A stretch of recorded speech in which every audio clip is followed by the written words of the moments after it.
শহীদ মিনারে মানুষের ঢল। ২১শে ফেব্রুয়ারি উপলক্ষে ফুলে ফুলে ভরে গেছে শহীদ মিনার। কেন্দ্রীয় শহীদ মিনারে ভাষা শহীদদের প্রতি শ্রদ্ধা নিবেদন করছে সর্বস্তরের মানুষ। খালি পায়ে সারিবদ্ধভাবে ফুল দিয়ে ভাষা শহীদদের পক্ষে শ্রদ্ধা জানাচ্ছে তারা। অনেকেই পরেছে ২১শে ফেব্রুয়ারি সাদা কালো পোশাক। ফুলে ফুলে ভরে গেছে শহীদ মিনারের বেদি। অমর ২১শে ফেব্রুয়ারি আন্তর্জাতিক মাতৃভাষা দিবস প্রথম প্রহরে ১২টা ১ মিনিটে কেন্দ্রীয় শহীদ মিনারে শ্রদ্ধা নিবেদন শুরু হয়। তা চলে সেহারি খাওয়া আগ পর্যন্ত। সেহারি শেষে আজ শনিবার সকাল ৬টা পরও সর্বস্তরের জনগণ ফুল দিতে আসে।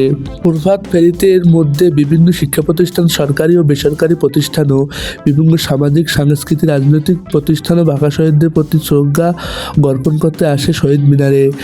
শ্রদ্ধা নিবেদন করা বিভিন্ন প্রতিষ্ঠানের মধ্যে রয়েছে ঢাকা বিশ্ববিদ্যালয়, বাংলাদেশের প্রকৌশলী বিশ্ববিদ্যালয় এবং বাংলাদেশ প্রকৌশলী বিশ্ববিদ্যালয়ের শিক্ষক সমিতি, জাতীয়তাবাদী তাঁতি দল এবং শিল্প সাহিত্য কেন্দ্র বিএমপি, এছাড়া বিভিন্ন রাজনৈতিক সংগঠন এবং সর্বস্তরের সাধারণ জনগণ আসে ভাষা শহীদদের প্রতি শ্রদ্ধা জানাতে। এছাড়াও ২১শে ফেব্রুয়ারি উপলক্ষে শহীদ মিনারের নিষিদ্ধ ছাত্রলীগকে ফুল দিকে দেখা যায়। ২২ মিনিটের একটি ফেসবুক ভিডিও ভাইরাল হয়ে যায়। ফুল হাতে নিয়ে শহীদ মিনারের সামনে দাঁড়িয়ে আছেন ৪জন ভাষা শহীদদের নামে তারা দিচ্ছে স্লোগান। শহীদ মিনারের আন্তর্জাতিক মাতৃভাষা দিবস উপলক্ষে সাংস্কৃতিক চট্টগ্রাম মহানগর শাখায় ৪জন নেতা কর্মীরা ফুল দিয়ে সামাজিক যোগাযোগ মাধ্যমে যে ভিডিওটি ছড়িয়ে গেছে।